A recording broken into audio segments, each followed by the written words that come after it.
नमस्ते विद्यार्थी मित्रांनो, माझे नाव सचिन वाघ आहे. मी उत्कर्ष बालभवनचा शिक्षक आहे. मुलांनो, कशा आहात तुम्ही? काय चाललंय तुमचं? बरे आहात का? आपण 8 दिवसानंतर आपली परत भेट झालेली आहे एका व्हिडिओच्या माध्यमातून, बरोबर की नाही?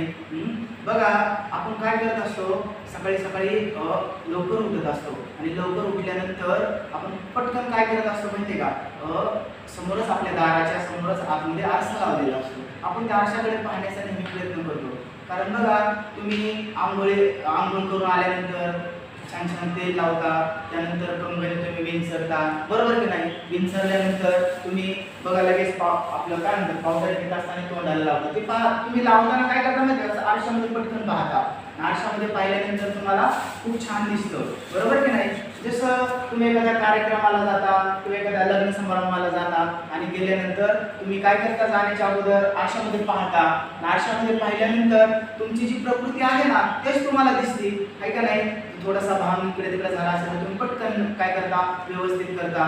कारण आपल्या जीवनामध्ये आरसा खूप काय आहे? महत्त्वाचा आहे. तर आज आपण काय करणार आहे?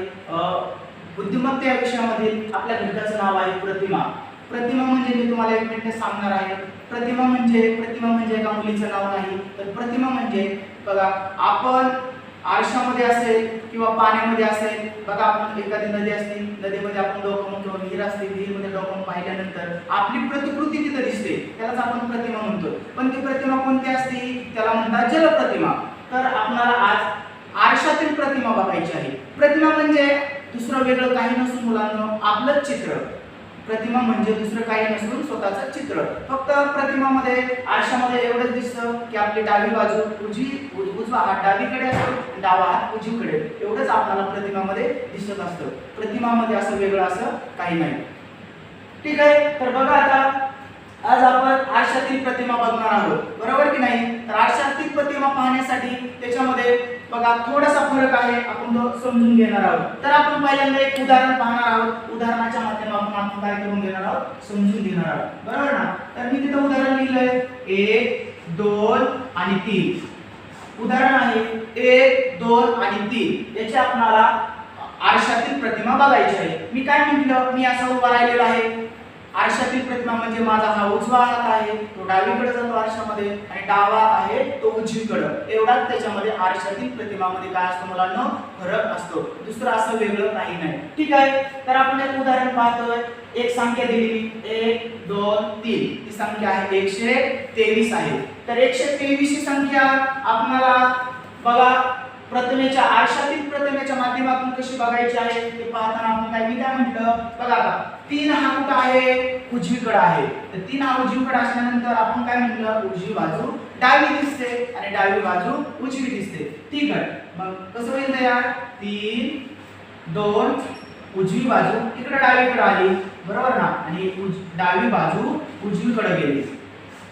संख्या होती आपली 123, त्याची संख्या झाली 321, बरोबर की नाही? डावी बाजू उजवीकडे आणि उजवी बाजू डावीकडे. ठीक आहे, तसं बघूया आपण एक दुसऱ्या उदाहरणाच्या माध्यमातून बघूया. तुमचं सोपं आता आपण इंग्रजी अक्षरामध्ये एक घेऊया, ए आणि बी, बरोबर की नाही? कोणतं? ए आणि बी. तर ए आणि बी लिहिताना बघा, ए हा कुठं आहे? ए हा डावीकडे आहे आणि बी हा उजवीकडे आहे, बरोबर ना? मी काय सांगितलं? डावी बाजू उजवी दिसते आरशामध्ये आणि उजवी बाजू डावी दिसते. तर पाण्यामध्ये त्याचं उलट असतं. पाण्यामध्ये आपली उलटी आकृती दिसते, पूर्ण उलटी. तर आपण बघूया. बघा आता ए हा डावीकडे आहे, बी हा उजवीकडे आहे. ए बी म्हणजे हा बी कुठं? ए च्या जागेवरती येणार आणि ए हा कुठं जाणार? बी च्या जागेवरती जाणार. ही झाली बी ए. ही झाली आरशातील त्याची प्रतिकृती. प्रतिकृती म्हणजे त्याचं प्रतिबिंब, स्वतःचं प्रतिबिंब, तशा प्रकारचं, बरोबर ना? ठीक आहे, आता आपण तिसरं उदाहरण बघू. जरा छोटंसं, मोठं आपण पाहणारच नाही उदाहरण. दुसरं बघायचं झालं तर आपण बघू 4, 5 आणि 6. संख्या आहे 4, 5 आणि 6 म्हणजे 456. ही एक संख्या आपल्याला दिलेली आहे. परीक्षेला आपल्याला अशी संख्या दिली जाते आणि संख्या दिल्यानंतर आपल्याला अशी पर्याय दिले जातात. तर पर्यायानुसार आपल्याला काय करायचं असतं? ती शोधायची असते. पण लक्षामध्ये एक ठेवायचं की सरांनी आपल्याला सांगितलेलं आहे की डावी बाजू मधल्या अंकात बघा 2 अंकी संख्या असेल तर डावी बाजू उजवी 3 अंकी संख्या असेल 4 अंकी संख्या असेल तसंच करायचं, फक्त मधल्या अंकाची हालचाल अजिबात करायची नाही, फक्त कडीचे जे आहेत ना कडीचे 2 अंकाची हालचाल करायची. मग आता 6 हा कुठे येईल 4 च्या जागेवरती, 4 हा 6 च्या जागेवरती, म्हणजे 6 5 आणि 4 ही कोणती संख्या तयार झाली 654. मी काय म्हटलं त्या मधल्या संख्या त्याच्या जागेवरून इकडे तिकडे अजिबात हलवायची नाही, फक्त कडीच्या 2 टोकाच्या, एक पहिलं टोक आणि दुसरं शेवटचं टोक, या 2 टोकांच्या संख्या काय करायच्या, शेवटचं टोक असेल तर पहिल्या टोकाला घ्यायची आणि पहिल्या टोकाची संख्या शेवटच्या टोकाला घ्यायची, म्हणजे डावीकडची संख्या उजवीकडे घ्यायची आणि उजवीकडची संख्या डावीकडे घ्यायची. हे आपण छोटीशी काय केलेली आहे 3 उदाहरणं बघितलेली आहे. तर आपण आता त्रिकोणाच्या बाबतीत बघूया. काय काय वेळेस आपल्याला त्रिकोणाची पण उदाहरणं दिली जातात. असं दिलं त्रिकोण आणि चौकोन, बरोबर ना, असं दिलं जातं आणि सांगितलं जातं की आरशातील प्रतिमांची ओळखा. तर मग लक्षात ठेवायचं प्रतिमा हा जर शब्द तुम्हाला क्लिअर झालं, तुम्हाला काही एबीसीडी येऊ द्या किंवा संख्या येऊ द्या किंवा त्रिकोण येऊ द्या, चौकोन येऊ द्या, आयत येऊ द्या किंवा वर्तुळ येऊ द्या किंवा 2 व्यक्तींची नावे येऊ द्या किंवा मुलांची नावे येऊ द्या, काहीही फरक पडत नाही. ठीक आहे. म्हणलं आता चौकोन कुठे आहे उजवीकडे, तर तो कुठे येणार त्रिकोणाच्या जागी डावीकडे, आणि त्रिकोण हा डावीकडे ते चौकोनाच्या जागी येणार, बरोबर ना. कसं होणार, हा चौकोन आणि हा त्रिकोण.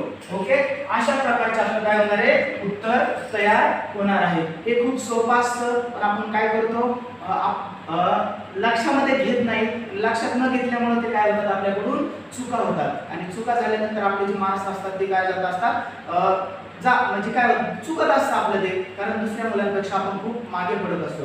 हे खूप सोपं आहे आणि हे स्कॉलरशिपला परीक्षेला 2 मार्काला ते परीक्षेला येत असतात, बरोबर की नाही. आरशातील प्रतिमेचं आहे. आता आपण जी पुढे पाहणार आहोत नंतर मी सांगणार आहे तुम्हाला, ते आहे पाण्यातील प्रतिमा, जलप्रतिबिंब. हे जलप्रतिबिंब थोडंसं अवघड असतं, मी त्याच तासाला त्यावेळेस तुम्हाला मी सांगणार आहे. ठीक आहे. तर आपण आरशातील प्रतिमेचा काय करतोय अभ्यास करतोय, बरोबर का नाही. तर आरशातील प्रतिमेचा अभ्यास करत असताना आपण पुढचं एक उदाहरण घेऊया. उदाहरणाच्या माध्यमातून काय कळलं आपल्याला जास्त समजेल. तर दुसरं उदाहरण घेऊया आपण. असं उदाहरण घेऊया की 2 5 आणि 0 संख्या आहे 250. 250 आपण लिहिताना मी सांगितलेलं आहे की मधल्या संख्येला अजिबात हलवायचं नाही, म्हणजे हात त्या संख्येला अजिबात काही करायचं नाही, त्या संख्येला तसंच ठेवायचं. मग 0 हा 2 च्या जागेवरती, 2 हा 0 च्या जागेवरती, म्हणजे 0 5 आणि काय येणार 2. ही झाली त्याची आरशामधील काय प्रतिमा, बरोबर की नाही मुलांनो. हो, ठीक आहे. अगोदर थोडीशी काही उदाहरणं पाहिलेली आहेत, ते आपण आता जनरल उदाहरण, आता आपल्याला अशी उदाहरणं बघायचे की ती जी जेणेकरून ती उदाहरणं आपल्या परीक्षेला येतात आणि ती भरपूर वेळेस काय झालेली आली आहे. अशी उदाहरणं आपण मुलांना त्या उदाहरणांचा आपण आढावा घेणार आहोत. तर बघा अशी उदाहरणं आहेत परीक्षेला येतात 6 8 9, 6 8 आणि 9, म्हणजे संख्या तयार होती 689. हे आपल्याला समजलं पाहिजे. ठीक आहे. 689 संख्या तयार झाल्यानंतर आपल्याला परीक्षेला प्रश्न हे समजून घ्यायचं की आरशातील आपल्याला प्रतिमा विचारली का पाण्यामध्ये, पाण्याला दुसरं नाव आहे जलप्रतिबिंब, तर कोणती विचारली हे खूप आवश्यक असतं, म्हणजे समजून घेणं आवश्यक असतं. ठीक आहे. 689. तर बघा आता 6 तुम्हाला थोडक्यात एक सांगतो, 9 हा एकक स्थानी आहे, 8 हा दशक स्थानी आहे, 6 हा शतक स्थानी आहे. ठीक आहे. 9 आता काय होतं आपल्या गणिती भाषेत सांगितलं एकक स्थानचा अंक कुठे जातो शतक स्थानी जातो आणि शतक स्थानचा अंक एकक स्थानी येतो. ठीक आहे. तर मग 9 हा 6 च्या जागी जाईल, 6 9 च्या जागी, फक्त त्याच्या बाजू बदलतात, बाकी दुसरं काहीही बदलत नाही. संख्या तयार होती 9, मी म्हटलं 8 ला अजिबात काही करायचं नाही, 8 आणि 6 ही संख्या तयार होती 986. हे कशाचं आरशातील प्रतिबिंब. आरशातील प्रतिबिंबामधलं जे काही उदाहरण आहे त्याचे काय समोरचं उत्तर आहे. हे असे बरेच प्रश्न काय करतात परीक्षेला विचारले जातात. आता मी समोर असा उभा आहे, आता माझा हा उजवा हात आहे आणि हा डावा हात आहे. ज्यावेळी मी आरशामध्ये पाहतो त्यावेळेस माझा हा जो उजवा हात आहे तो डावा दिसतो आणि डावा हात आहे तो उजवा दिसतो. एवढंच त्या आरशातील प्रतिबिंबामध्ये काय होत असतो फरक होत असतो. तसं पाण्यातील प्रतिबिंब खूप वेगळं आहे. पाण्यातील असं आहे की मी असं उभा आहे तर माझं डोकं वरती आहे, खालती असतं आणि पाय वरती असतात. ते त्या जलप्रतिबिंबामध्ये आपण पुढच्या तासाला ज्यावेळेस व्हिडिओ तयार करेन मी त्यावेळेस आपण तो पाहणार आहोत, बरोबर की नाही? तसं दोघांमध्ये तेवढाच फरक आहे, फक्त त्याच्यामध्ये बाजूंचा फरक असतो. तेवढ्या बाजू तुम्ही काय करायच्या लक्षामध्ये घ्यायच्या आणि जी काय उदाहरणं असतात ते आपण उदाहरणं बाजू लक्षात घेतल्या तर आपण काय करतो पटकन सोडवतो. जर बाजू आपण लक्षात नाही घेतल्या तर आपल्याला अडचण येते. मग आपल्याला हे समजत नाही पाण्यातील प्रतिमा का आरशातील प्रतिमा. आपण पाण्यातील विचारले तर आरशातील लिहितो आणि आरशातील विचारले तर पाण्यातील लिहितो. मग आपली काय होती गडबड होऊन जाते आणि गडबड झाल्यामुळे काय होतं आपलं उत्तर पूर्णतः चुकतं. तुम्हाला ते येतं फक्त तुम्ही थोडंसं त्याच्यावरती काय करत नाही विचार करत नाही. विचार न केल्यामुळं ते चुकलं जातं. तर खूप सोपं असतं आरशातील प्रतिमा. तुम्ही बघा बाजारामध्ये जात असताना किंवा एखाद्या लग्न समारंभाला जाता किंवा शाळेमध्ये जाताना पटकन शाळेमध्ये बघा आपण सकाळी आंघोळ केल्यानंतर विसरलेला असतो. शाळेमध्ये जाताना जेवण केल्यानंतर पटकन जाता जाता आपण आरशामध्ये पाहत असतो की अरे माझं प्रतिबिंब कसं दिसतं, मी छान दिसते का, मी छान दिसतो का. तसं आपण त्या आरशामध्ये बघत असतो. बघा बरं दैनंदिन जीवनामध्ये आपल्याला आरसा किती महत्वाचा आहे. काय वेळेस काय करतो आपण आरसा नसेल तर पटकन मोबाईलमध्ये पण असं पाहतो. मोबाईलमध्ये पाहून आपण आपला चेहरा पाहतो, चांगला दिसतो आहे का, अशा प्रकारचा आपण पाहण्याचा काय करतो प्रयत्न करतो. तीच ते आरशातील प्रतिबिंब असतं, आपल्या आरशातील प्रतिमा असते. ठीक आहे. बघा विद्यार्थी मित्रांनो, आपण आज 10-15 मिनिटात छोटासा एक पाठ अभ्यासला. त्याच्यामध्ये प्रतिमा, त्याच्यामध्ये आपण प्रतिमेचे 2 प्रकार असतात, एक आरशातील प्रतिमा आणि पाण्यातील प्रतिमा, त्यालाच म्हणतात जल प्रतिबिंब, बरोबर ना. त्याच्यापैकी आज आपण पहिला टॉपिक अभ्यासला आरशातील प्रतिमा. आरशातील प्रतिमा कशी दिसते, कशी दिसली पाहिजे. त्याच्यामध्ये एक महत्त्वाचं असतं फक्त डावी बाजू उजवी दिसते, उजवी बाजू डावीकडे असते. एवढंच तुम्ही काय करायचे लक्षामध्ये ठेवायचे आणि तुम्ही पर्याय न देता न पाहता तुम्ही ते उदाहरण काय करू शकता पटकन सोडू शकता. फक्त त्याच्यामध्ये एक लक्षामध्ये ठेवायचं जी काय मध्ये दिलेली संख्या आहे त्या मध्ये दिलेल्या संख्येला म्हणजे अजिबात इकडे तिकडे अजिबात आलो म्हणजे इकडे तिकडे त्याचे हे म्हणजे त्या जागेवरती ठेवायची. फक्त शेवटची संख्या पहिल्या ठिकाणी घ्यायची आणि पहिली संख्या शेवटच्या म्हणजे एकक स्थानचा अंक शतक स्थानी घ्यायचा. 3 अंकी संख्या असेल तर आणि शतक स्थानचा अंक एकक स्थानी घ्यायचा, बरोबर. 2 अंकी संख्या असेल तर एकक दशकच्या ठिकाणी, दशक एककच्या ठिकाणी. 1 अंकी संख्या असेल तर एकच्या एकच ठिकाणचा तो नेहमी एकच स्थानीच असतो. तर अशा प्रकारची अगोदर आपण थोडासा माहिती पाहिली. तर मी तुम्हाला काही स्वाध्याय दिलेला आहे.